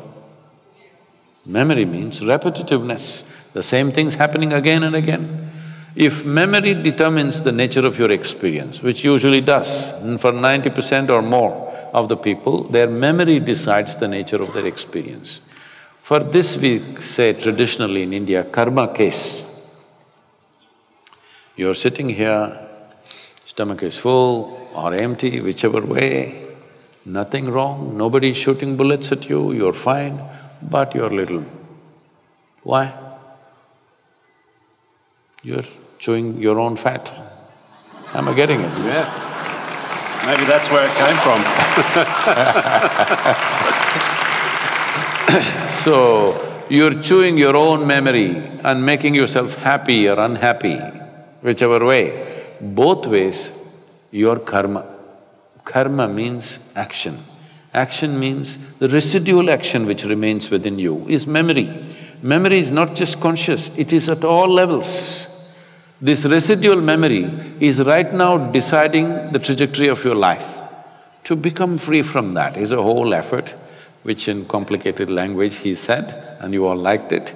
The important thing is, you break free from this residual impact. If you live out of your memory, no new possibilities are there. You'll do the same things in permutations and combinations, but the same thing. If something absolutely new has to happen to you, you must be beyond your karmic memory. Everything that's stored in you, your genetic memory, your evolutionary memory, you rose beyond that. Now you have a completely new vision of life. This is something that is possible for every human being. Only thing is, they've never paid attention to that. They've just not paid attention to those aspects, that's all. Otherwise, it is not the exclusive right of any specially made human beings. It's equally possible. I want you to understand this. When it comes to external situations, maybe all of you cannot take a cricket bat and do what Matt does. Maybe you cannot take a motorcycle and do what I do. Or maybe you can't run like somebody else, or you can't do something else like someone else. When it comes to external realities, we are all differently capable, isn't it? Hello? Is it a wrong word to use on you? Every one of us is differently capable when it comes to the outside world. But when it comes to the inner dimensions, all of us are equally capable. It is just that most people have never paid attention. They still believe that by fixing what's around them, life will be fine. But I want you to understand this much. Compared to how people lived in this world a few generations ago, let's say 1,000 years ago, or even 100 years ago, today, in terms of comfort and convenience, are you not way ahead? Nobody even dreamt these things were possible, yes or no? But still we're complaining. So much arrangement, so much arrangement that we're ripping the planet apart. But still, can you claim, are you more joyful or more blissful than how people were 100 years ago? Can you? You're more comfortable for sure. You know conveniences that nobody knew. What even royalty could not afford. All of you are having… most of you are driving chariots with 400, 600 horses. Huh? Yes or no? But life has not changed, you must understand, it doesn't matter how much arrangements you make. And also you must remember, in the end there is no container service, this is just for your information. There's no container service because most homes have turned into warehouses. Just reminding you.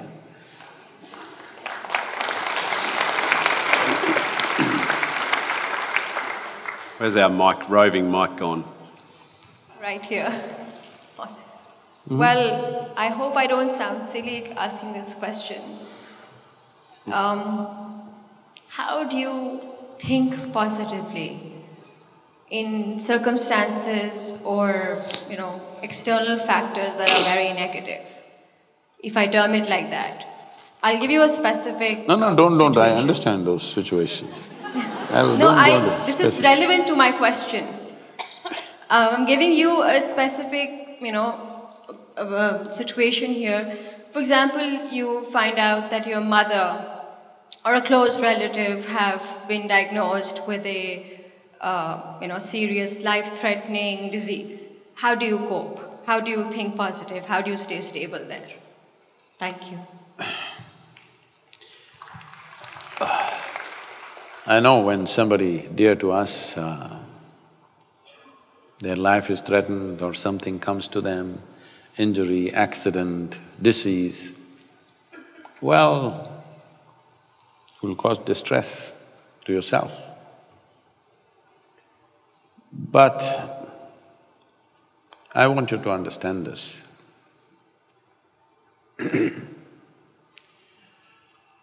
See,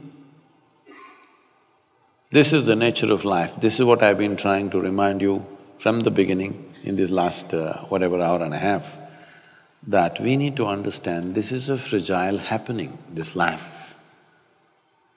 Right now it's on. The design of this life is such, see, inhalation, exhalation, next inhalation did not happen, this is gone. Back to the pavilion. You did nothing wrong, you just stood there, but back to the pavilion many times, isn't it? No weird shot, nothing, simply, it just nicked by itself and went off. So this is the case, this is the nature of our existence. It is just that when somebody is dear to us, we get so emotionally wrapped by this. This is simply because you have only one or two or three or four people who are dear to you. I live a life where so many, I don't know the number, so many people are very intimately, very profoundly involved with me on a daily basis. So in my life, how many people that are dear to me I have buried, don't ask me. It's happening all the time. All right? So right now, the reason why you go through life the way you go through life is because your involvement is very selective, very discriminatory. Only this one person you will involve because I identify her as my mother. Only that person because I identify him as my brother. But if you knew larger involvement with life, you would understand almost every day you lose somebody who's very dear to you. Yes, this is the case with me. Does it mean to say you have no emotion? Does it mean to say there is no sense of loss? No, all this is there. All of it is there. It is just that if you are in terms with the realities of your existence, you live one way. This is what I was trying to tell you in the beginning itself. You think your psychological world is bigger than the existential creation. What this means is, your creation has become more significant than the Creator's creation. Once this happens, inevitably you will suffer. If somebody is ill around us, what do? We do our best to turn them around if it's possible. If you cannot turn them around, you let them go gracefully. This is all you can do. Whether you cry, laugh, turn yourself on your, upside down, do whatever the hell you want. This is all that will happen, isn't it so? The question is just this, Whatever comes our way in our life, life will come, birth will come, death will come, disease will come, defeat will come, victory will come, all kinds of things will come if you're living an active life.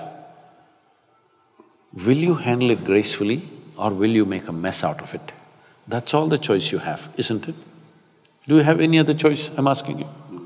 Whatever life throws at you is not your choice. What you make out of it is 100% your choice, isn't it? This choice you must exercise. This choice you must exercise. What life throws at you is not your choice. Who knows what kind of ball is the next ball? You don't know. What life throws at you is not your choice. What you make out of it is your choice. This is the power of being human, that you can make what you want out of it. If I'm saying, I know this is very hurtful what I'm saying, but you must decide whether you want solace or you want a solution to your life. I am not somebody who will say pretty words and give solace. I do that only to children. With children, if they say something, okay, we'll hug them, hold them, do this. Well, if somebody is in grief, even if they're adults, because when they're in grief, they become like children. So we treat them like children. But you must decide in your life whether you want solace or solution to your life.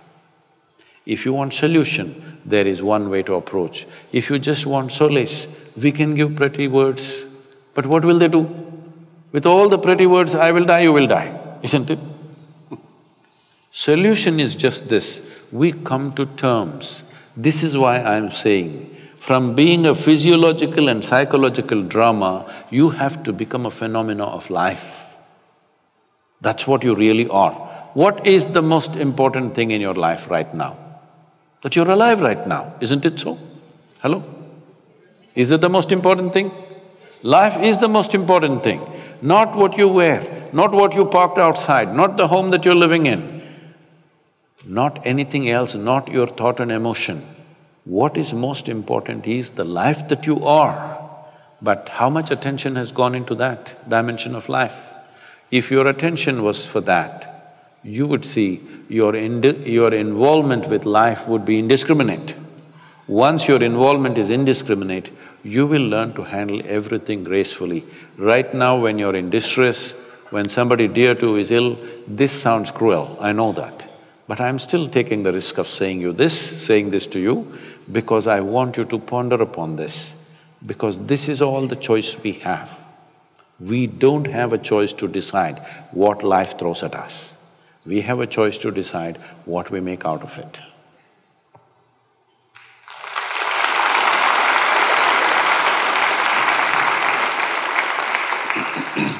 Isn't it? I think we've got time for another question.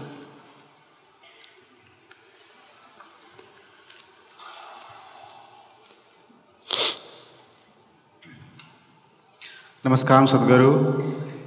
Actually, I was to be over there for a few seconds. There's a thing I want. What's that? I just want to be over there for a few seconds. Oh, no, you can ask the question from there. Can I be over there for a few seconds? Oh, then why did you take the microphone? Microphone is to speak long distance. So you don't go next to somebody and take phone and talk to each other.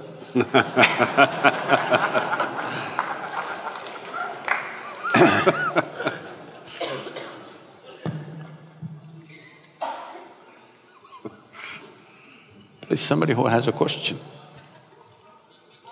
This lady. Hi Sadhguru, welcome to Australia. And I have a question. Sometimes we get in a situation when we're surrounded by people who have a very high expectation in terms of us. And when we cannot fulfill the expectation, you start to feel a very terrible feeling of guilt. And it's okay when it's your mother-in-law, you can kind of cope with that, but sometimes it's your parents, for example. I have no problem, I have nothing against her, I just joking. Yeah. And sometimes it's the people who's very close to you, like your parents, and you cannot really fulfill the expectation because you would like to do in your life what you want to do, and obviously it's not what they want. And how to cope with that feeling of guilt, and also what do you think, what kind of relationship should be between the parents and the children? Thank you.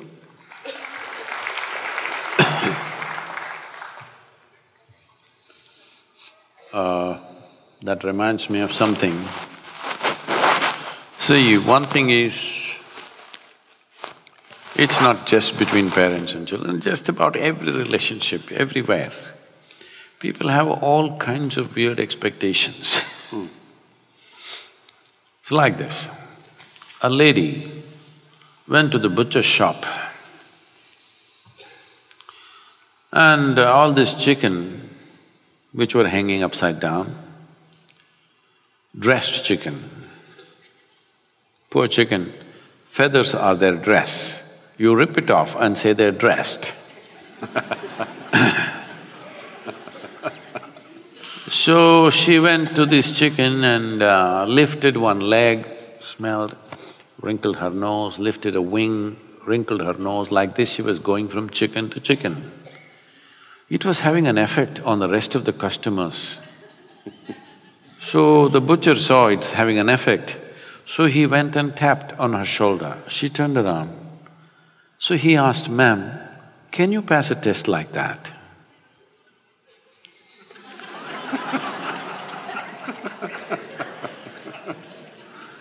So a whole lot of people are always busy putting everybody to tests that they themselves cannot pass. Especially parents. Parents think all the things that they could not do, they must achieve through their children. So they should have bred racehorses. I want you to understand this. Children are not your property. It's a privilege, another life came through you. You must enjoy it. Do your best to nourish it. What it becomes is not your business.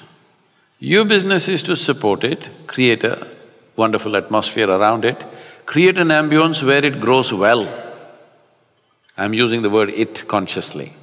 Like a tree, like a plant, you just create the nourishment that it needs, it grows. Well, is it going to bear apples, pears, mangoes, or just flowers, or just nothing? We don't know.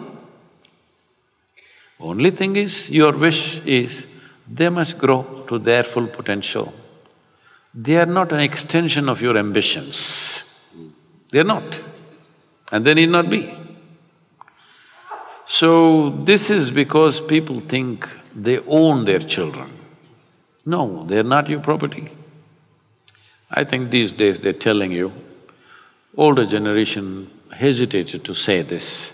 This generation, by the time they're 10, they're telling you, "You got no business to tell me what to do." So does it mean to say you don't say anything to them? No, it's your business to see, because if you don't guide them, somebody else will on the street. Or somebody will do it long distance on the internet, all kinds of creatures are out there.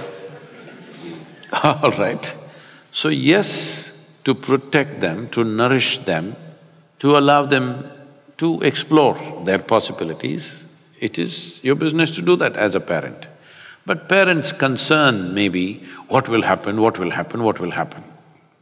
My dear father, he's 95, he's a physician. In his mind, that generation of Indians will understand that. Unless you become a physician, you're no good. So I was no good. But that was good for me, because when you're no good, nobody pays enough attention, that's all I wanted. That they leave me alone. So, I'm just saying, you know, he's always worried, what will happen to this boy? His concern is this boy has no fear in his heart, what will happen? So one day when I was 11 years of age, he said this, I came home with a 12-foot cobra. He was my friend. And he said, this boy has no fear in his heart, what will happen? Then I asked him, when did fear become a virtue? When did this happen? He said, see, I told you he has no fear in his heart. I said, that's fine, but when did fear become a virtue? Why is it like this? Why fear, anger, all these things have become virtues, is it? Tell me, when you go through fear, is it fantastic? Hello? It's one of the most terrible emotions you can go through. Why are we thinking that we should be fearful of our future, not only of your future, of anything that you do, and you're even God-fearing, all right? Fearful about everything. What is the point? There is no such thing. There is no such thing that this generation should be an extension of the previous generation. This generation should do something that previous generation could not imagine. That is when there is a purpose to this generation, isn't it? Otherwise, what's the point if you're going to do the same things?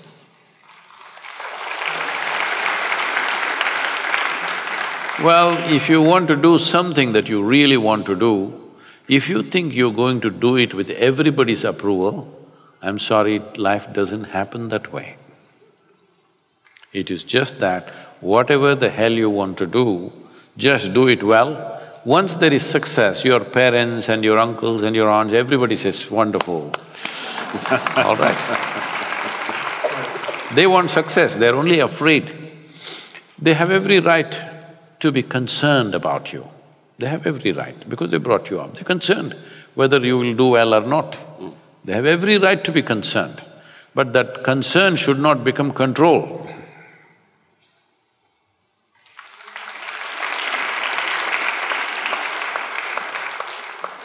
What event, decision, experience, or period has had the most profound impact on your life? You're asking Matt, right? No, I'm asking you. I would like to know, please. Oh,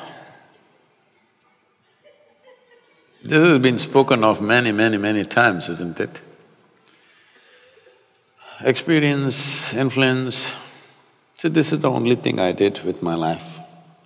I was in the United States and this lady comes up to me and says, I've been doing yoga for over 35 years, nothing happened to me.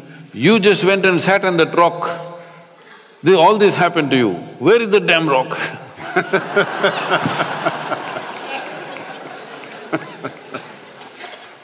And now the rock is becoming famous. Like, for Gautama the Buddha, the Bodhi tree became more famous than the Buddha. I must tell you this experience. I was in Coimbatore many years ago, about almost 25–30 years ago, and I go to somebody's house for lunch, and this lady says, Sadhguru, I have a Bodhi tree in my backyard. I sit and meditate under that. Can you come and bless my tree? I say, please water the tree, I will bless you. She said, no, you must come and bless the tree. I thought, let me go into the backyard. I'm always an outdoor man. So I walked out. Then I looked around, I did not see any Bodhi tree. There were 3 coconut trees. But I did not see any Bodhi tree. Then I asked her, where is the Bodhi tree? Then she takes me to one place. There is one stick which is about 6–7 feet tall with about 5 leaves. Under that she's put one stone plate and on which she sits and meditates under the Bodhi tree. I looked at this Bodhi tree and said, see, this Bodhi tree does not have much possibility. If you at least sit under the coconut tree, something could happen.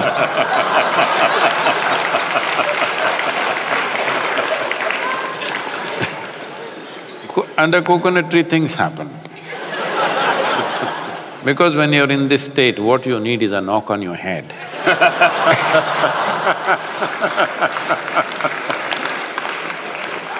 So, what is the most significant influence? This is all I did in my life. From early childhood, I did not allow either family, my genetics, my social situations, the religious situation around me, political situations around me, whatever around me, I did not allow myself to be influenced by any of those things. This is why I keep repeating, I am an uneducated guru, because I refuse to be educated. To remain uneducated is not easy. Yes, sir, because from the moment you're born, everybody wants to teach you something that's not worked in their life.